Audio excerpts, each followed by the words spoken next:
Content warning.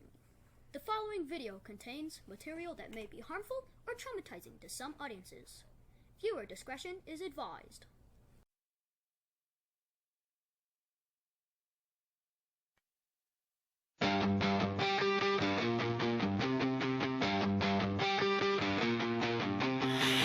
Broken clock on the back wall, counting down till the last bell rings. You lock the door with a plastic smile, say this is just our little secret thing. Ink stains on my test paper, your hand leaning where it shouldn't be. You twist the rules like a gold ring, say it's love, say it's meant to be. Leave the kids alone, you're not a savior, you're a thief of home. Predator in school clothes, life in a cage is the place you go. See ya, Chomo, see ya, Chomo. We need justice, not a whisper, sorry, go. Leave the kids alone, leave the kids alone. You hide behind a chalk halo, fake men are on a crooked throne. They call you ma'am, they call you sir, you use that power, strip us to the bone. Female face, male face, same crime, same cold eyes when the door clicks shut. Courtroom shrug, they were almost grown. Light little sentence, deep little cut.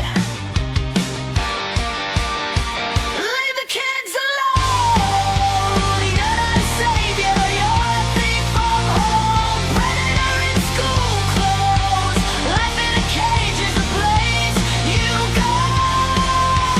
See ya, Chomo, see ya, Chomo. Need justice, not a whisper, sorry, go.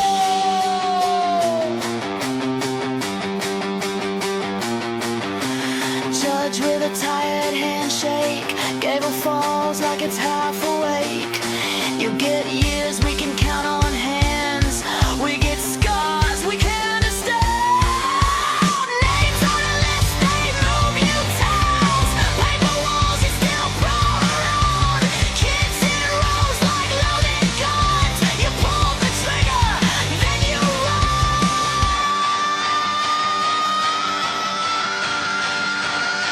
Leave the kids alone, you're not a savior, you're a thief of home. Predator in school clothes, life in a cage is a place you go. See ya, Chomo, see ya, Chomo. We need justice, not a whisper, sorry, go. Leave the kids alone, leave the kids alone, leave the kids alone.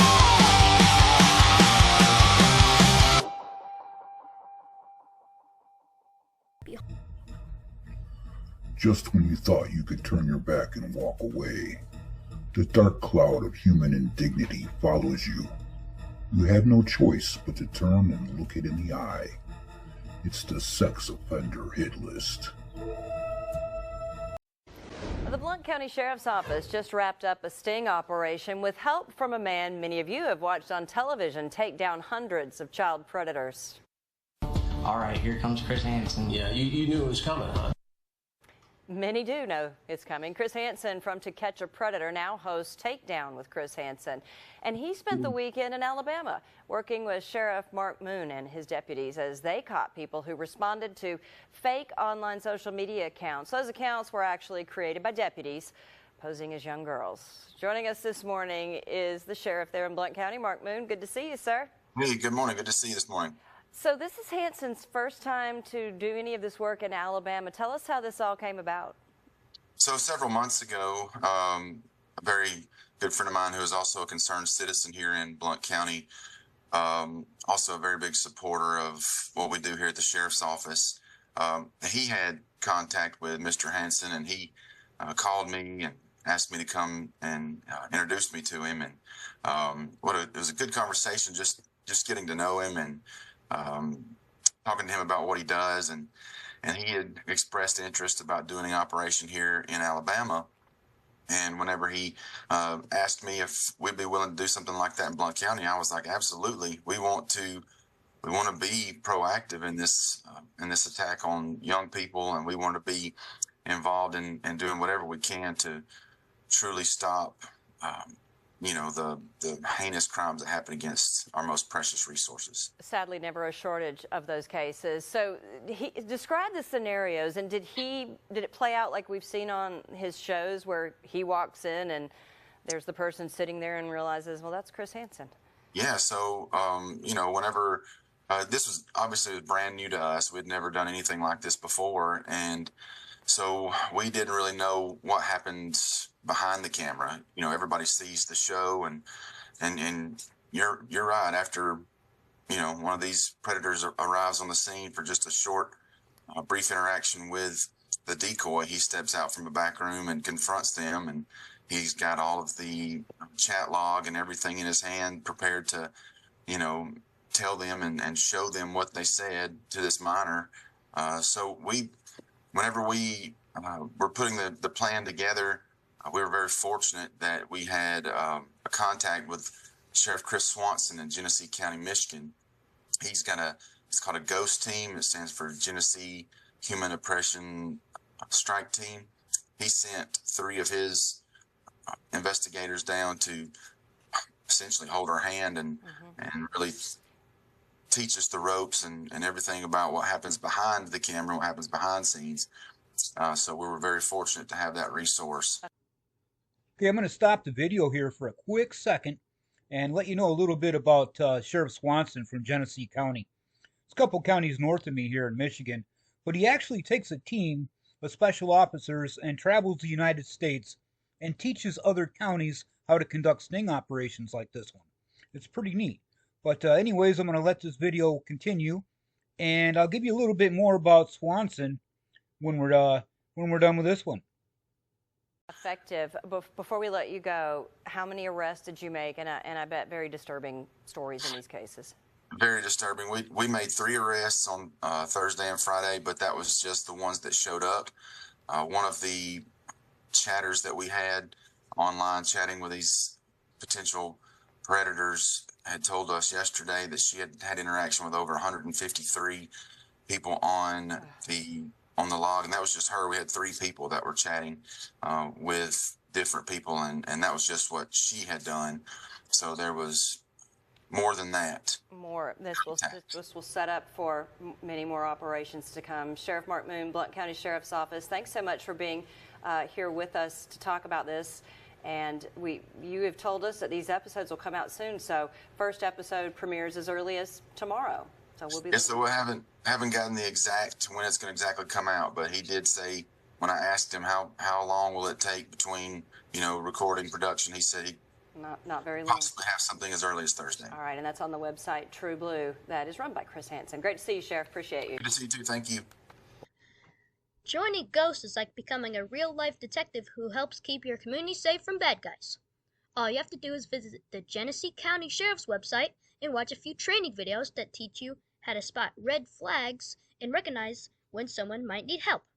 After you learn the secrets of how to stay alert and protect others, you take a quick 20-question quiz to show what you've learned. Once you pass, you get an official certificate signed by the sheriff and a special ghost sticker for your window to let everyone know that you're a certified helper and that your home is a safe place. All right, thank you. Okay, next we've got an actual video by the sheriff coming up, and I don't think you want to watch that one, do you? No. Okay. All righty, I'll see you in a little while. Bye, Grandpa. See you later, buddy. A bizarre case out of Genesee County tonight where a man is in custody accused of kidnapping, sexual assault, and a host of other felonies, including threatening to kill his alleged victim with his teeth that he'd filed into points like something out of a horror movie. Mara McDonald live tonight. Mara, the sheriff showed where he was being held. Well, where she was being held, Evan, and yes, it is. The details of this are just so awful. This woman was being held in what was or is essentially a flop house in a filthy room bound to a mattress and a bed in a door that was locked and windows that were actually screwed shut. Let me show you. These are the kinds of things that happen in Genesee County. They happen in Flint. They happen in Michigan. They happen around the country. People that have teeth, that are filed down to points, that are threatening to rip out the throat of victims. Genesee County Sheriff Chris Swanson going public with the case of 36-year-old Michael Barajas, who detectives say groomed and ultimately kidnapped a 20-year-old woman, holding her against her will, where she was raped by multiple men. She not only tried to escape once, not only just twice, it took 3 times for her to try to escape. Swanson says he screwed the windows shut and had locks on the doors. Barajas allegedly telling her he'd rip her throat out with his teeth, that he'd filed into points if she tried to run again. She was ultimately rescued when she ended up in Hurley Hospital because of a medical emergency related to a pregnancy. We are still actively looking into this case. We know that this guy with those teeth and that guy that matches the description that is under arrest, there's more out there. Back here live, the sheriff says while they have Barajas in custody, they are still looking for the men who sexually assaulted this woman repeatedly. We're live downtown tonight. I'm Mara McDonald, Local 4. Horrendous case. All right, Mara. A Chaska man arrested after both an online and in-person sting by a citizen group. Big Country Predator Exposure works to stop online predators. The group's president was live streaming his interaction with this suspect. When Chaska police arrived at the door, they made the arrest. Fox 9's Karen Scullin joining us now with what happened. This is wild, Karen. Yeah, and this is personal for the president of Big Country Predator Exposure, who lives in Indiana. Now, he started his own group last year after his 15-year-old daughter was a victim of an online predator while she was playing the video game Roblox. He vowed to help take online sexual predators down. 51-year-old Michael Klappenbach is number 64. Klappenbach is charged but not convicted yet of a crime. Mike, I know early on in the conversation, she told you that she was almost 13, correct? It all ends with a live stream of an in-person confrontation. The president of the citizen group Big Country Predator Exposure confronts a man who thought he was engaging with a young girl in a sexually explicit online chat. I just ask them questions and get to the bottom of things. Obviously, I have a stack of evidence already based upon their conversations, but I'll get them get into the nitty-gritty of things and find out how far down that rabbit hole that they've gone. Michael Klappenbach is a level 3 registered sexual predator who was released from prison in 2019. Big Country has various online profiles on social media where they pose as young girls. In the Klappenbach case, it was Willow. He found the profile and started by saying she was beautiful. The poser told him she was almost 13. Klappenbach seems to admit to Big Country what he had done, all of it. You were talking to her a little bit about your member in your shorts, weren't you? Did you ever send her any of those images? You did? Okay. And were they just through the shorts, or were they outside of the shorts? They were outside the shorts. We want them to admit that it is them. We want them to self-incriminate. Who drove the conversation into the sexual manner that it was? You did. Okay. Fantastic. A member of the citizen group had been watching and listening. They called Chaska police, who responded immediately. No, I'm getting arrested. You're getting arrested? I don't know. I'm not law enforcement, sir. You can step out of the house. We'll talk with you in a minute. Okay. Klappenbach was placed under arrest. If they are talking to us, it's at least one individual that they weren't talking to, or at least hopefully. And in Mr. Klappenbach's case, if he had actually been talking to a real minor in this case, I can assure you that he would have caused some irreparable harm. Chaska police told Fox 9, in part, we appreciate that community members want to take an active role in keeping our community safe. One way that can be effective is when someone, or in this case, a citizen group, calls us with information or allegations of a crime being committed. Based on what we observed and the established probable cause, officers made an arrest. Michael Klappenbach faces charges of describing sexual conduct with a child online and soliciting a child, or what he believed to be a child, in engaging in sexual conduct. Big Country said he told them he was prepared to meet up with that young girl. In the newsroom, Karen Scullen, Fox 9. All right, thank you, Karen. 2 daycare administrators at Trinity United Methodist Church's Child Development Center have now been placed on leave in the wake of a sex abuse investigation. A letter obtained by WAFF 48 was sent to parents notifying them that the Child Development Center's director, Cheryl Radden, and associate director, Megan Tarin, were placed on leave as of Friday. Reverend Diedrich Kauser said it was to determine that proper processes were followed and to review documentation, reporting, and communication procedures surrounding the arrest and firing of 24-year-old Cameron White on now 2 child sex abuse charges. Huntsville police say they were notified about an incident at the daycare on Tuesday. Multiple families have now filed lawsuits against White, the development center, and Trinity United Methodist, claiming it was negligent in hiring, training, and supervising White. WAFF 48 News first broke this story for you and will continue to update you with the latest. We're going to head over to Bath, New York. A 31-year-old man was arrested following an investigation into allegations of attempting to prostitute his 7-year-old daughter in exchange for methamphetamine. This is Devin L. Miller of Bath, and he faces multiple charges, including criminal solicitation, promoting prostitution, and use of a child in a sexual performance. He is currently being held with no bail because he doesn't deserve any at the Steuben County Jail, where he's pending arraignment. In March of last year, Maximum Exposures Michigan launched an investigation into 76-year-old Lionel Daly of Skidway Lake after inappropriate online activity involving their decoy, who he believed was a minor. As a direct result of that investigation, Daly was arrested by the police on April 4th, and he later was formally charged, appeared in court, and ultimately pled guilty to all charges connected to the case. Following his conviction, Daly was sentenced to 6 months in jail with credit for already time served, along with 5 years of probation, but he has to be placed on the Michigan Sex Offender Registry for life. Not bad, but I don't think he got enough jail time. So, needless to say, here's his arrest. So, let's go ahead and take a peek.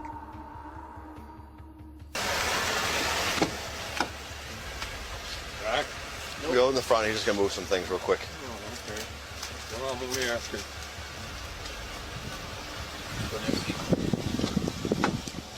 Well, my head don't bend too good. I got this one. Get in here. I got you. There you go. My neck don't bend. That's all right. Swing it in there the best you can. Okay. Handcuffs are cutting into my wrist. Yeah, sit forward a little bit. Pull your arms up. Okay, create a little pocket there for you. Okay. Cutting into my wrist.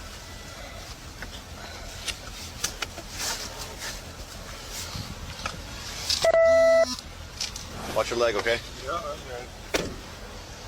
New at 5, we are learning more about the Visalia man facing dozens of counts of child molestation. Detectives say 21-year-old Tyler C. used online platforms to meet with multiple girls between the ages of 12 and 15. Thank you for joining us for Action News Live at 5. I'm Graciela Moreno. And I'm Margot Kim in for Warren Armstrong. Tonight, authorities have a specific safety message to help parents protect their children from similar crimes. Action News reporter Brianna Willis joins us from the live desk with that important warning and how this case unfolded. Brianna? Well, Margot, Graciela, this investigation started when the Tulare County Sheriff's Office got a tip that the suspect tried to meet with a 13-year-old for sex.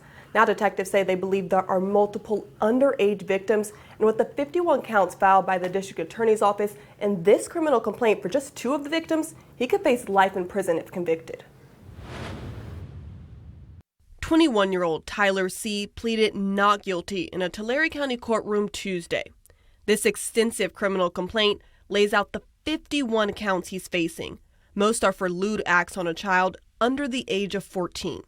The charges come after a months-long investigation. Back in August, we received a call regarding an individual who had tried to meet with a child, a 13-year-old, for the purposes of sex. Detectives then served multiple search warrants and gathered evidence, leading to C's arrest Friday. Lieutenant Brian Clower says they've also identified at least 4 victims and believe there are more in other counties. One of the things that we learned through our investigation is that the suspect in this case was using social media platforms to identify, contact, and communicate with the victims. The current charges are for allegations dating back to October of 2023 involving 2 of the victims. Legal analyst Tony Capozzi says that's also a reason the complaint lists several special circumstances. When you have more than one victim, you see multiple counts and you see the enhancements coming into play. And if this is something that's taken place over a long period of time, I can see where the enhancements are legitimate in this particular case if he's convicted. Capozzi adds the charges have the potential to send Tyler C. to prison for decades. There's an allegation of 667 Penal Code, and that says if it's a person under 14 a number of times and 2 victims, it's 25 to life. So this person could face up to life. Authorities say this disturbing case is a reminder to keep an eye on what online platforms kids are using and who they are engaging with. There are so many of them out there now that aren't in the mainstream. They're not really common, and the parents may not have heard about them. So it's important that as a parent, especially with your children, pay attention to what information is being put out on social media. And the defendant is being held in custody with no bail. His next court date is set for November 18th. And again, the Tulare County Sheriff's Office believes there are likely more victims, and they encourage anyone with information to reach out to their department.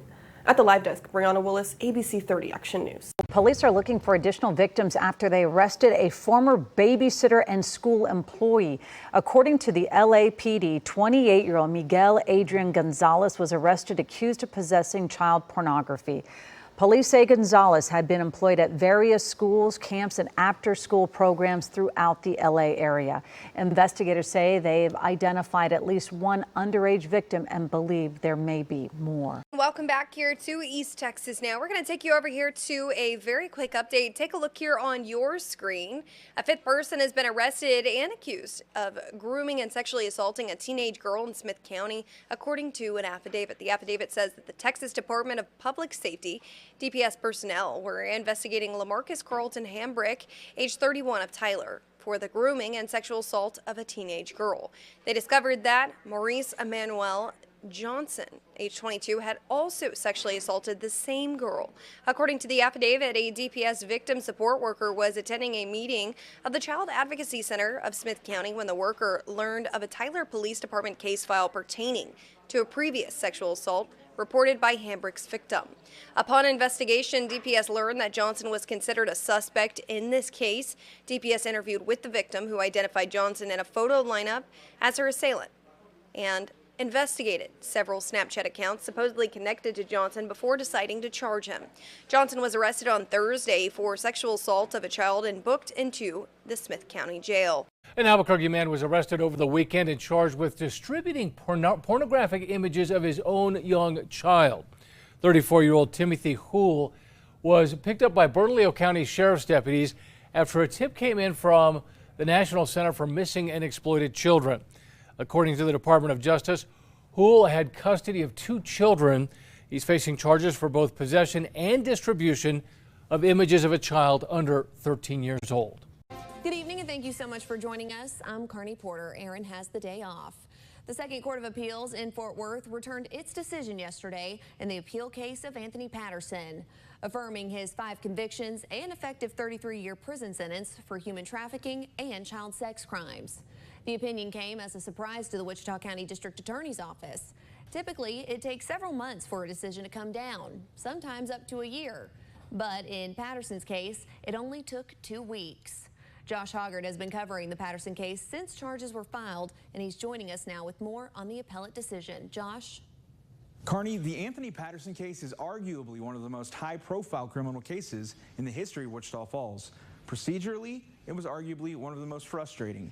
With delay after delay, multiple continuances, a change of venue, it took over 5 years from when authorities identified Patterson as a suspect in a trafficking and child sex crime investigation to when he was convicted and sentenced. So suffice it to say, prosecutors were stunned yesterday when just 2 weeks after his appeal case was submitted, the Second Court of Appeals returned with its decision. On Thursday, the Second Court of Appeals affirmed the 5 convictions for trafficking and child sex crimes, as well as the effective 33-year prison sentence of Anthony Ryan Patterson. It was just a huge win. I'm so very thankful, so relieved. I'm just very proud of the work of our entire team on getting justice for those 2 girls. For Wichita County District Attorney John Gillespie, who's been involved in Patterson's case since the very beginning, it's a day more than half a decade in the making. It's a surreal feeling to get this and get us, nearly to the end of the road. It's just such a relief. I believe God led us every step of the way on this thing. A sigh of relief at long last, with just one Hail Mary appellate option remaining for Patterson. He can ask the Court of Criminal Appeals for discretionary review, but over 90% of those are turned down. To get a full picture of exactly what yesterday's decision means to local prosecutors, you've got to travel back to 2019, when DA investigators came to learn that a member of one of the most wealthy and respected families in Wichita Falls was a suspect in a child trafficking case. People who didn't grow up in this community don't understand the prominence of that family. Gillespie would argue during trial that Patterson used his status, philanthropy, and his family name to groom the Wichita Falls community and cover up something truly nefarious. To know that Anthony Patterson was doing this while publicly, he's donating basically to Patsy's House and the Boys and Girls Club and all the different children's charities, giving them giant checks while he's, trafficking children to his house. Gillespie has said before that he thought he'd never have a strong enough case to ever take Patterson to trial. I just didn't know if we would ever be able to meet our beyond a reasonable doubt standard. It took us 18 months to even be at a point where we could bring charges. Then one delay after another pushed the trial back for 3 years. But once proceedings finally did get underway, Gillespie quickly learned he would have to go the distance against some of the best defense attorneys in the state. They have such deep resources, the kind of legal dream team they had with Toby Shook and I think 3 other lawyers and just really incredible, amazing attorneys at trial. Patterson was ultimately found guilty, and just as his defense team promised, he exercised his right to appeal, hiring one of the most renowned appellate attorneys in Texas, Keith Hampton, the man responsible for the reversal of the capital murder conviction of James Staley. It still gets in your head because you just had such a huge case reversed earlier this year with him on the other side. The Staley case is one where you see what can happen on appeals. But that didn't sway the confidence of the DA's office, rebutting all of Patterson's issues before the case was submitted October 22nd. And given the slow pace of Patterson's case, it came as a welcome surprise when the decision came back just 2 short weeks later, affirming the trial court's judgment and validating the work that he and his office were able to accomplish. I believe God led us every step of the way on this thing, and I think this sends a message. We don't care who you are, we don't care who you know, we don't care what money you have, you don't do that to children in our community. The DA's office will come after you hard, and we will fight and win these convictions, and they will stand up on appeal. And like Gillespie said, Patterson has the right to file a request for a review from the highest court in Texas, and we can expect Hampton to file one of those on his behalf. They have 30 days to do so, pending any extensions. So we'll be watching closely to see if and when that PDR is filed. Of course, we'll keep you updated on the status of Patterson's final appeal options, both on air and online at TexomasHomepage.com. All right, Josh, thank you so much for the update on that case. A Burlington County judge sentenced a Mapleshade man to 6 years in prison for possessing child sexual abuse material and for cruelty to animals. 27-year-old Hunter Roy pleaded guilty to the crimes in September. The investigation revealed Roy distributed more than 9,000 files of child pornography. He was also communicating with an underage boy and made recordings of himself engaging in sexual acts with 2 dogs. Time is 9:32 in Prince George's County. A firefighter has been arrested and charged with allegedly distributing child pornography. Officials say 35-year-old Joshua Edmund Murphy was arrested and charged with multiple counts and therefore possessing and distributing child pornography. Murphy is currently employed as a firefighter with the Prince George's County Fire and EMS Department. Investigation, however, is still ongoing. Boise police have arrested 54-year-old Ahmed Abdul-Rahida on charges of lewd conduct with a child under 16. Detectives say this man worked with at-risk youth and was a caretaker for other children. He was booked into the Ada County Jail on the 22nd. Police investigators believe there could be additional victims. They're asking anyone with information to call Ada County Dispatch at 208-377-6790. Tonight, charges have been dropped against a former Klein ISD teacher who was accused of recruiting runaway students for prostitution. Now, we've been following the allegations against Kedria Grigsby, who was arrested back in 2024 on charges of child trafficking and compelling prostitution. The former cosmetology teacher at Klein Cain High School was accused of running the enterprise with her son. But the district attorney's office telling us today they don't have enough evidence to prove she knew what her son was doing. However, they reserve the right to refile the charges later if new evidence comes to light. Grigsby's son, Roger McGee, pleaded guilty to sexual assault of a child and is now serving 20 years in prison. This is Nicholas P. Nisavocia, a 33-year-old from Misty Falls Drive in Ormond Beach. He's been arrested on 45 counts of possessing CSAM following a Volusia County Sheriff's Office Child Exploitation Unit investigation from a cyber tip from the National Center for Missing and Exploited Children. After obtaining a search warrant, the VSO detectives discovered explicit videos on Nisavocia's electronic devices, which depict sexual abuse of female and male victims ranging in age from infants to 12 years old. Detectives believe he downloaded those images. Nisavocia was arrested Tuesday and transported to the Volusia County Branch Jail, where he remains held with no bond pending his first court appearance. Facing several charges tonight for allegedly sexually assaulting a child. Warren show Armani Fields was a teacher at Roseville Charter Academy when it happened. CBS 17's Mary Smith joins us live from the Justice Center tonight. And Mary, what did you learn during Fields' court appearance earlier today? Well, the prosecutor here today said that these are additional charges for an existing investigation here in Wake County. The defendant appeared here virtually in court today from jail. Hello, am I speaking to Armani Fields? New charges tonight for 25-year-old Armani Fields. You're here on first appearance for two crimes, the first of which is first-degree felony kidnapping. It's a Class C, carries over 230 months in prison if you're found guilty. You're also charged with a felony sex act with a student. It's a Class G. That carries a maximum of 47 months. The new court case in Wake County joins 3 others against Fields, including 2 in Johnston County that include charges of felony indecent liberties with a student and 3 felony accounts of third-degree sexual exploitation of a minor. However, it's unclear if there's more than one victim. Judge, I'll tell the court that these are additional charges that were later charged from conduct from November 6th of this year, or excuse me, of last year. That being originally charged as statutory sex offense with a child.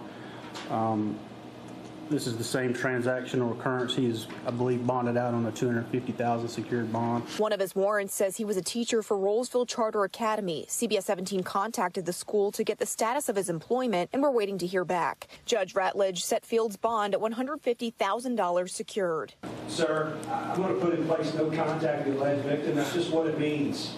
And I'm pretty strict and severe with that. No contact is nothing direct or indirect. No phone calls, no text messages, no reaching out through social media, no dummy profiles, anything like that, no sending gifts through Amazon. You're to have no contact at all. You can hang up. Good luck to you. Assistant principal charged with an unthinkable crime. An administrator in Detroit is behind bars tonight, accused of sexually assaulting a young student. We do have to start with a warning. The details of this case are disturbing. Thanks for joining us at 11. I'm Ty Steele. I'm Kimberly Gill. 54-year-old Jerome Younger served as the assistant principal of Edward Ellington Conservatory of Music and Art at Beckham Academy in Detroit. We're told the alleged assault happened off school grounds. Noelle Friel has been looking into this story tonight. Noelle, we understand Younger is no longer working at the district. Yeah, that's right. Tonight, a district spokesperson confirmed that alleged assault happened at Younger's house. He's now been arraigned on criminal sexual conduct charges. He's been placed on leave and is no longer allowed on school property as the district launches an internal investigation. 54-year-old Jerome Younger, now facing charges of first and second-degree criminal sexual conduct, accused of sexually assaulting a student at his home. If convicted, he's facing up to life in prison. Younger's biography on the Duke Ellington School website states he has more than 28 years of experience in education and that he's involved in several organizations that provide mentorship to children, including the Detroit Police Department's Junior Police Cadet Program, where it claims he spent over 38 years teaching teens employment skills. We've reached out to DPD for more information. The Detroit Public Schools Community District confirmed it was made aware of Younger's arrest. In a statement, the district said Younger has been placed on leave pending the outcome of an internal investigation and any criminal proceedings, and is not permitted to be on DPSCD property, adding, "We are unaware of any other alleged wrongdoing." Younger was arraigned Thursday and was given a 10% cash surety bond of $250,000. If released, he'll have to wear a steel cuff tether and have no contact with the alleged victim. And Macomb County Prosecutor Peter Lucido said the allegations in this case represent some of the most serious offenses under Michigan law and said his office remains committed to pursuing justice for victims of sexual violence. Younger's next court appearance is scheduled for October 22nd. Reporting live, Noelle Friel, Local 4. Tracking crime tonight, a former professor at James Madison University charged with possession of child pornography last year will spend less than 3 years in prison. According to online court records, William Van Norman, who was once an associate professor of history at JMU until his arrest last May, was sentenced to 15 years behind bars during a January 22nd hearing in Charlottesville Circuit Court. This after pleading guilty to 2 counts related to possession of that lewd material. However, the judge suspended all but 2 years and 9 months of that sentence. Van Norman will also serve 2 years of probation following his release. Tonight, we are hearing from a mother who says her daughters were sexually exploited by the former volunteer fire chief in Sweeney, Timothy Webb, charged with more than a dozen child sex crimes. Former volunteer firefighter Coleman Pollock also charged with multiple child sex crimes, according to the mayor of Sweeney. KPRC 2 News reporter Corley Peel spoke to the mother of 2 victims. The mother tells me she co-parents. She doesn't live here in Sweeney, but her daughter's dead. And they are 2 of the 5 victims Timothy Webb is accused of forcing to do sex acts in exchange for money.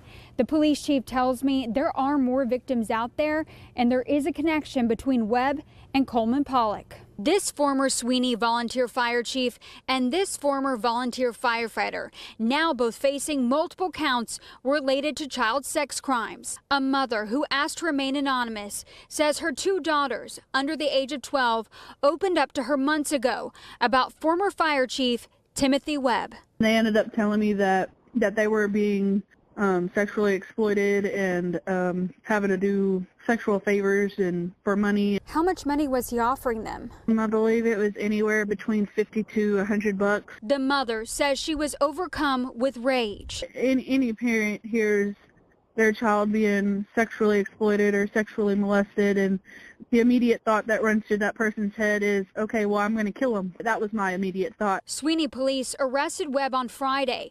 According to Webb's indictment, he's charged with 13 counts involving 5 children.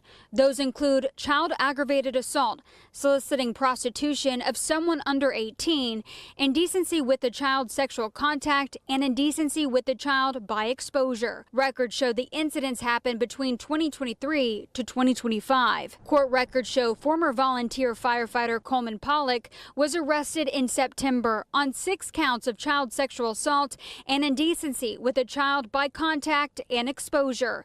The Sweeney police chief tells me Webb and Pollock were neighbors and are accused of exchanging explicit photos of the children. No child should have to endure the pain of a grown person touching them. I want my kids to get the justice that they deserve. The district attorney tells me Webb's wife is accused of taking off right after his arrest with his children. She was arrested in Jackson County for interfering with child custody.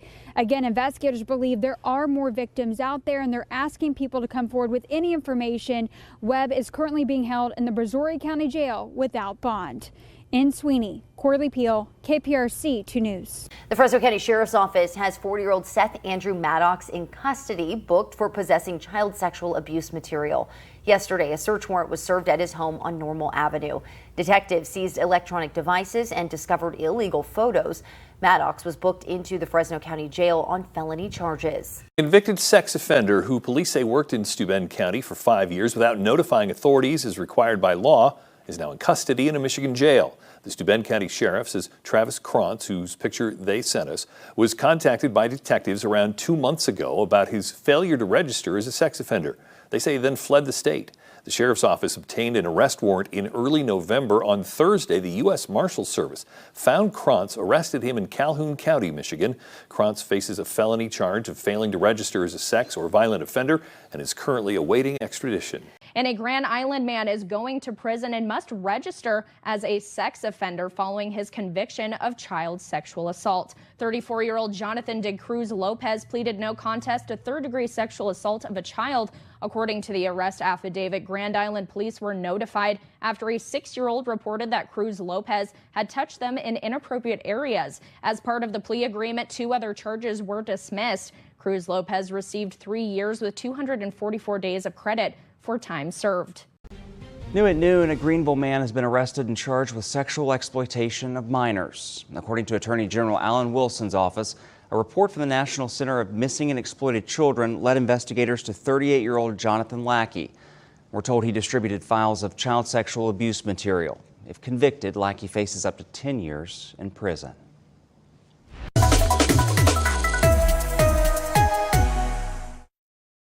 JCPS teacher is charged with rape after allegedly having sexual conversations with her 5th grade student. Police say they found conversations between Sydney Graff and that student. These conversations included discussions of a sexual act.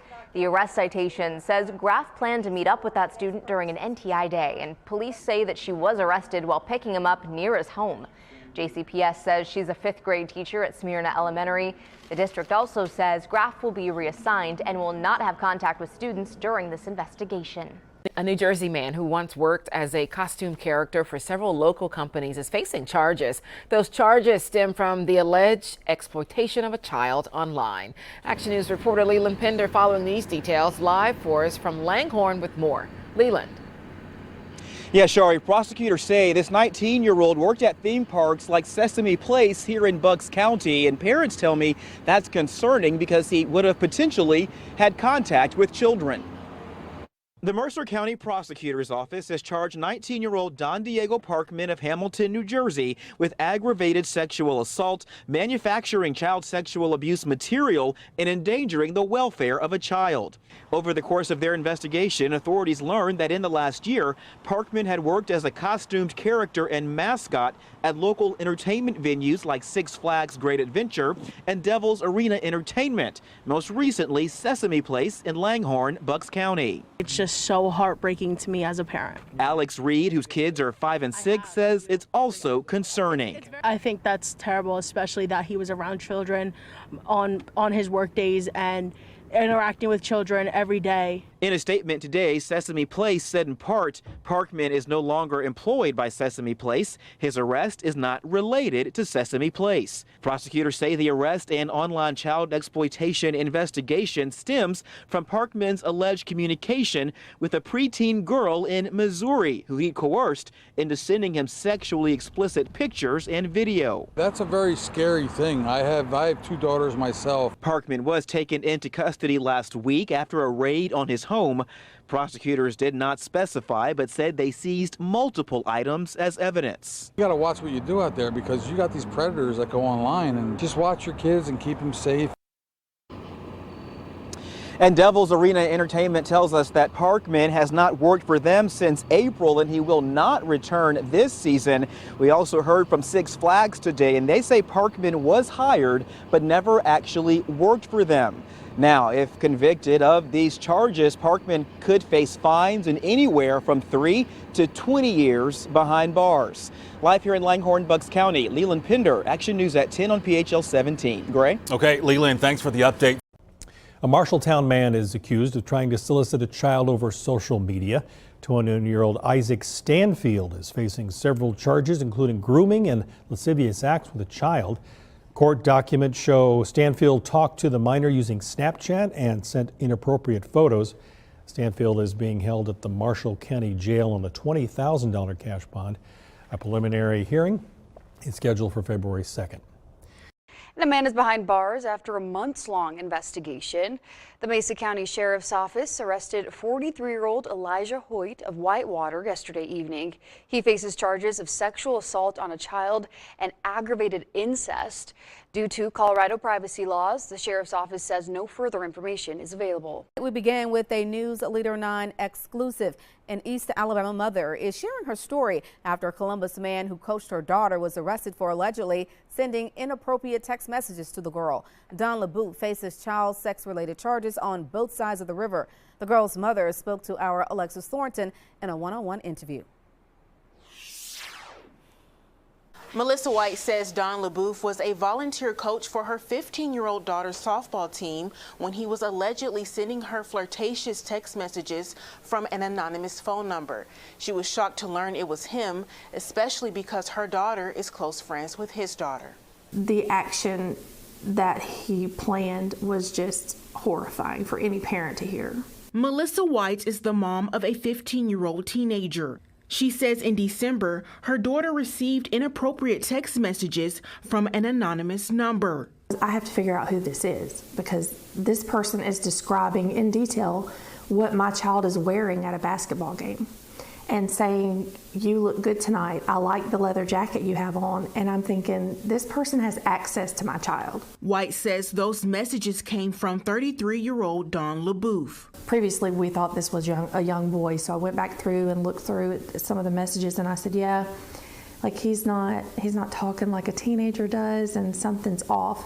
So we reached out to law enforcement at that time. During the investigation, White says LeBouf sent sexual pictures and planned to meet who he thought was her daughter at a local sporting event, but police showed up instead and arrested him. According to White, one of her daughters recognized the LeBouf's kitchen in the background of one of his pictures from previous FaceTime calls. It made me physically sick. The wording and the action that he planned was just horrifying. White says LeBouf became a volunteer coach for a softball team her daughter plays for after he came in contact with her. Now she wants to raise awareness for teens and parents. I feel like it's so important to take this and let other parents see how important it is to make their children aware that telling someone you trust is the first step, and to know that these predators aren't in love with you. They're not, they're grooming you and they're trying to put you in a position where you become a victim. LeBouf is in the Lee County Jail. He is expected to appear in court February 18th. He is also facing charges in Georgia and will eventually be extradited to Muskogee County to face additional charges after a hidden camera was found in the bathroom that's used by the 7 kids in his Columbus home. Alexis Thornton, WTVM News Leader 9. A Newton man facing charges related to child exploitation is out on bond. Police say 40-year-old Troy Edwards engaged in sexual conversations online with a person he thought was 15 years old. It was actually an officer posing as a teenager.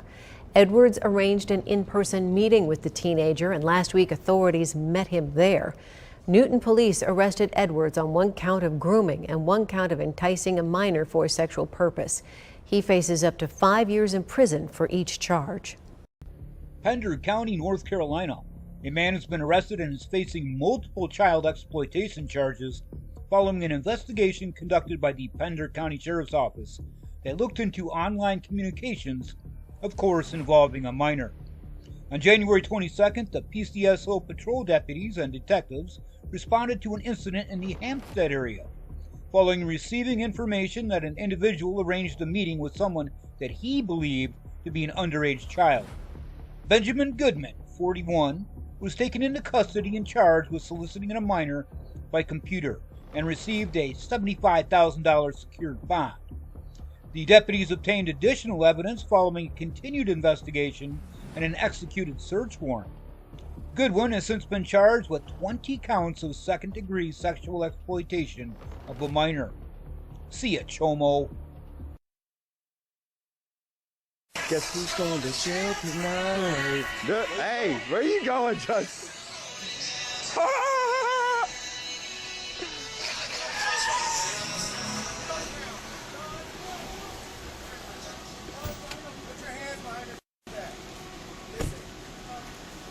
I didn't know he was 15, y'all. I didn't know.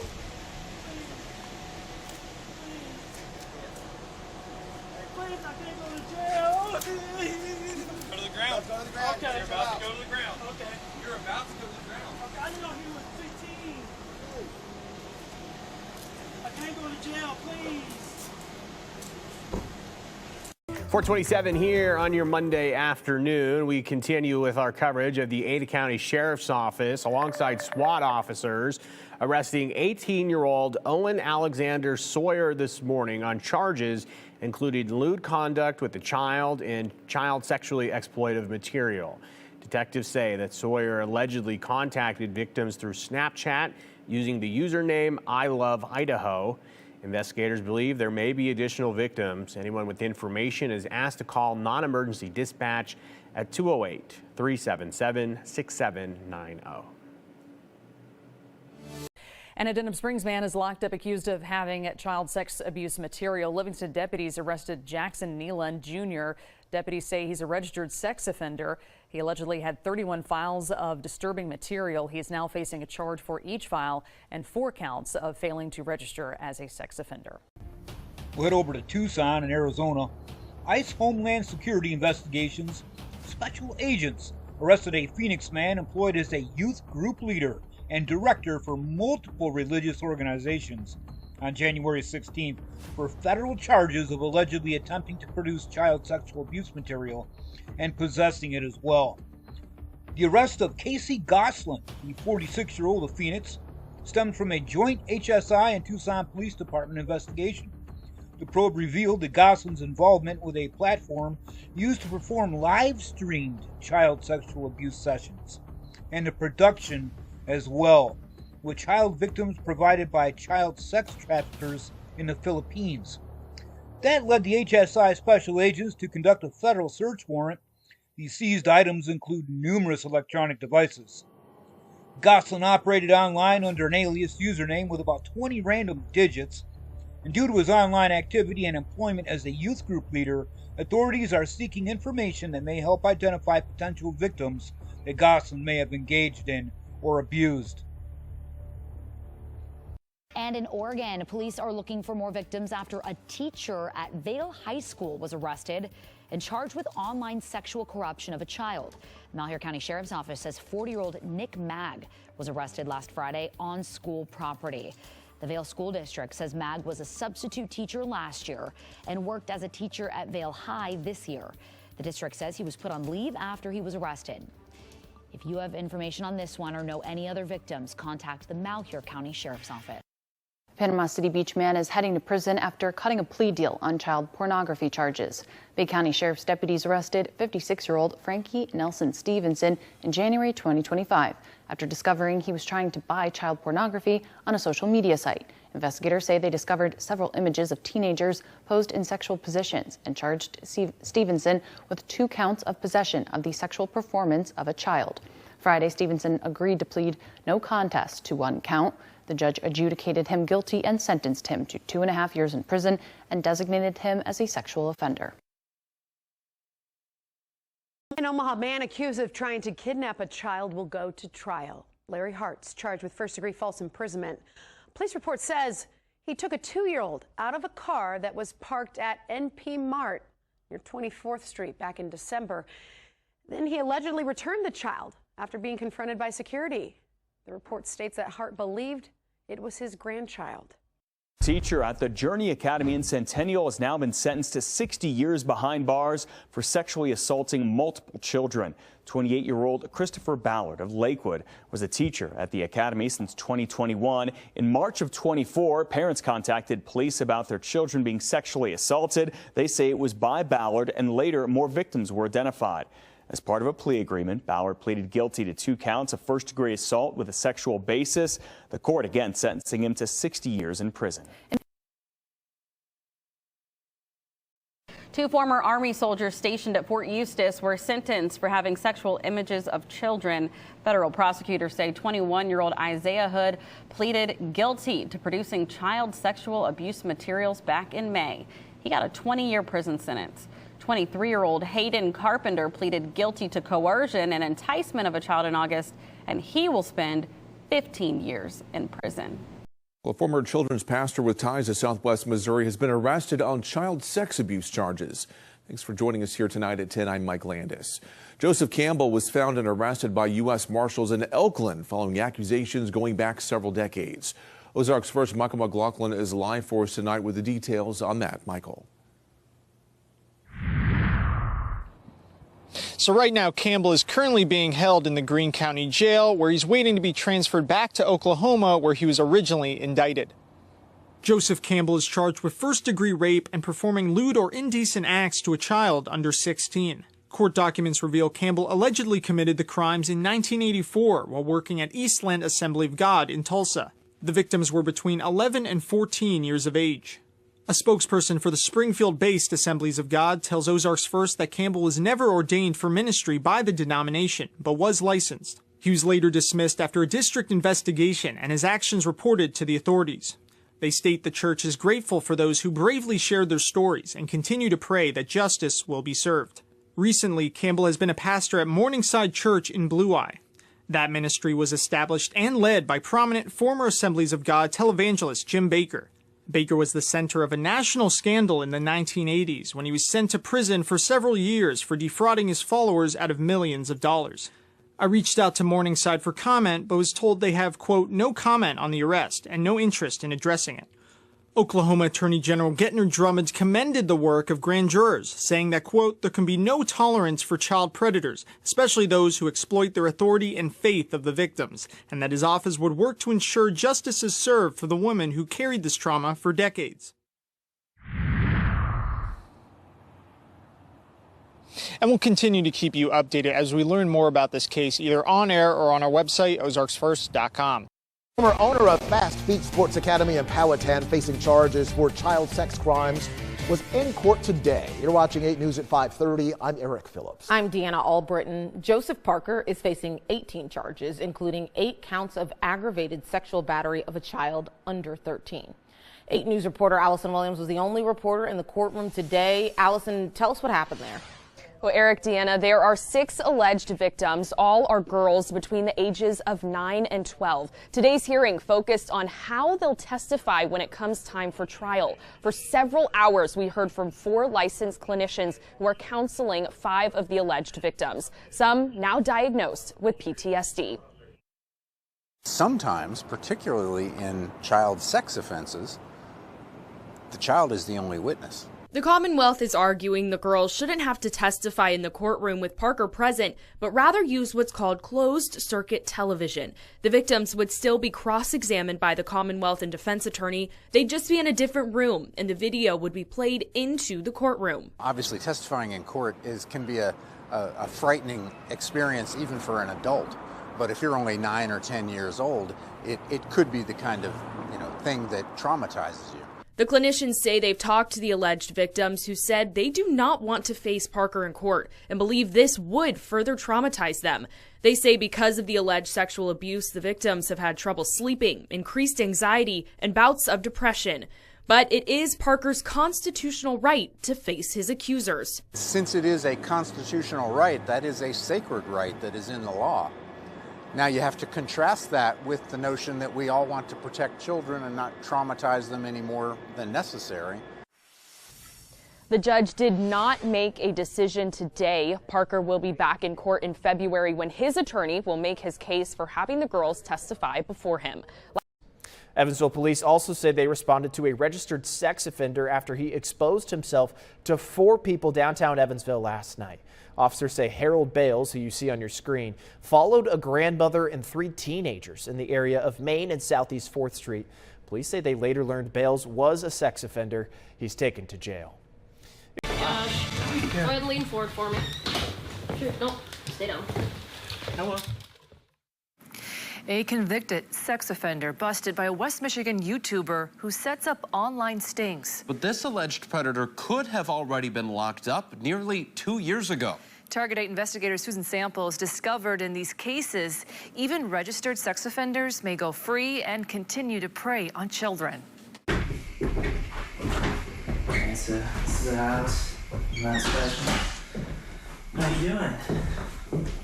All right. Want to sit with me? Sure. First, to get you up to speed, that's Joshua Gerald Young on the left, a 36-year-old registered sex offender from Grand Rapids. How are you? How are you? Who would later admit he had traveled to this Wayland area home a couple weeks ago to meet up with what he thought was a 15-year-old boy.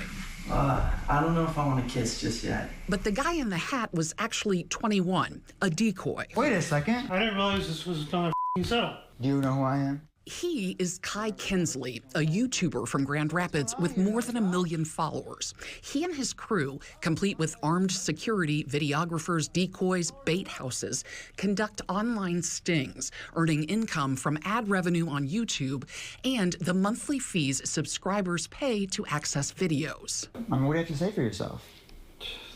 That I up again? No plausible deniability from Joshua Young. So you knew he was 15? Yeah. Not what you might expect from a sex offender. And had I not been here tonight, you would have showered and cuddled and got naked with this 15-year-old boy. Is that correct? Correct.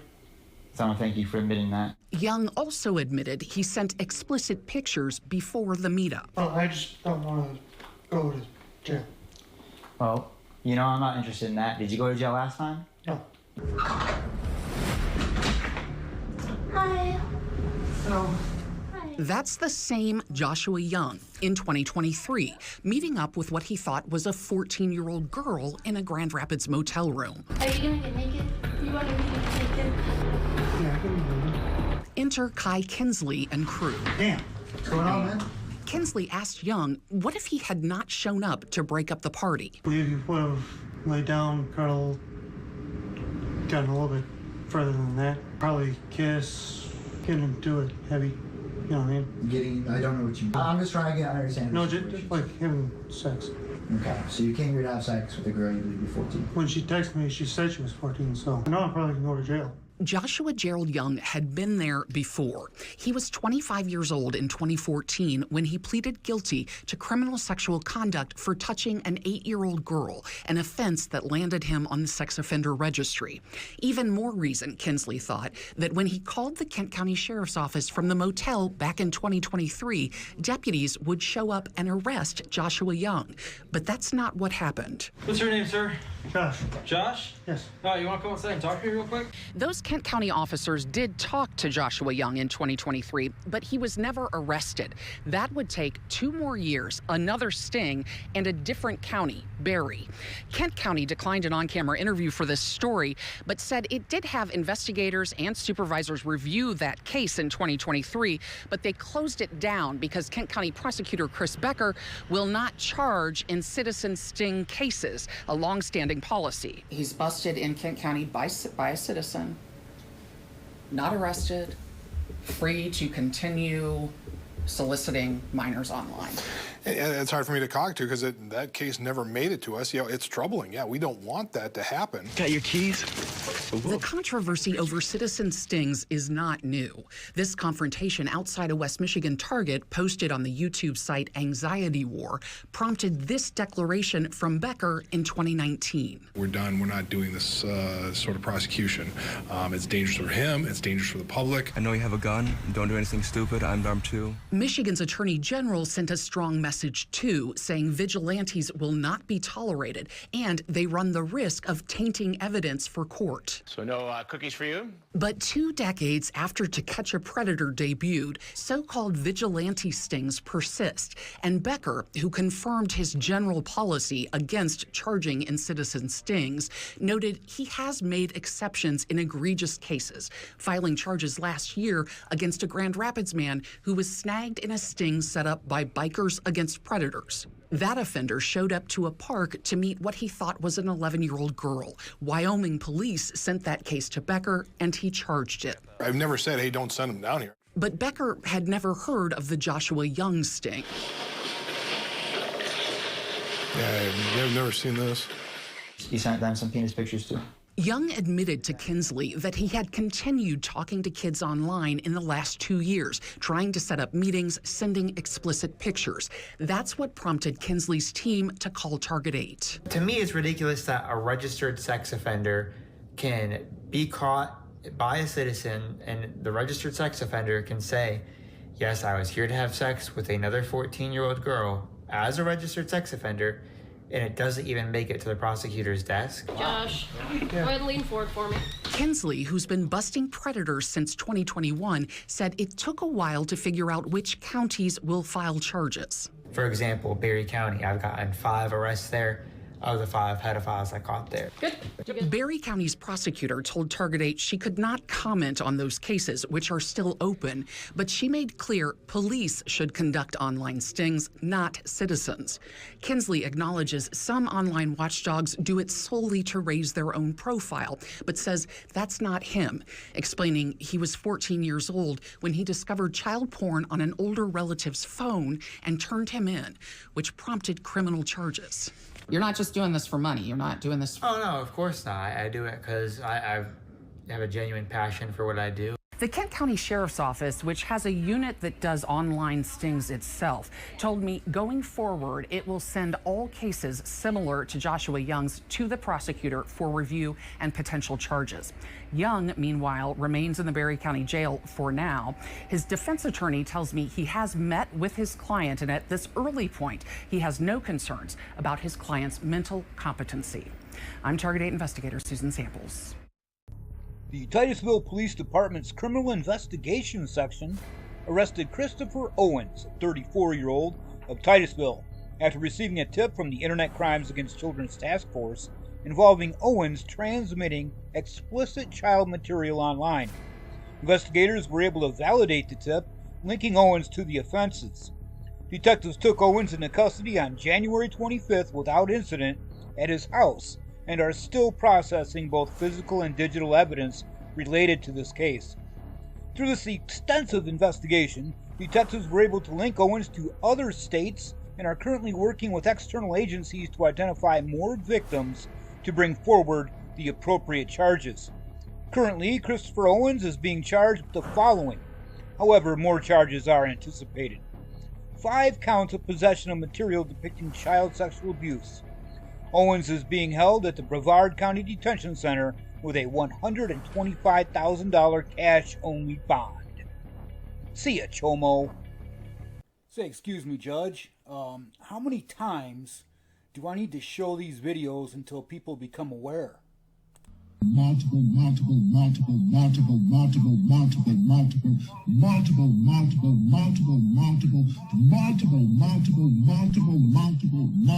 times. Happy birthday, dear Ellie. Now, Ellie, remember, this is our special secret. Okay, Uncle Jim. 1 in 5 children is sexually abused before they turn 18. Make a wish, but remember, it's a secret. Do you know the signs? I just want everyone to go home. Learn more about the risks of child sexual abuse at sapria.org. One for a rainbow, one for Amanda. Who you playing with, sweetie? Amanda. Oh, who are you? I'm Amanda. I'm 6, and I love unicorns. Sexual predators are seeking kids online. We don't know Amanda.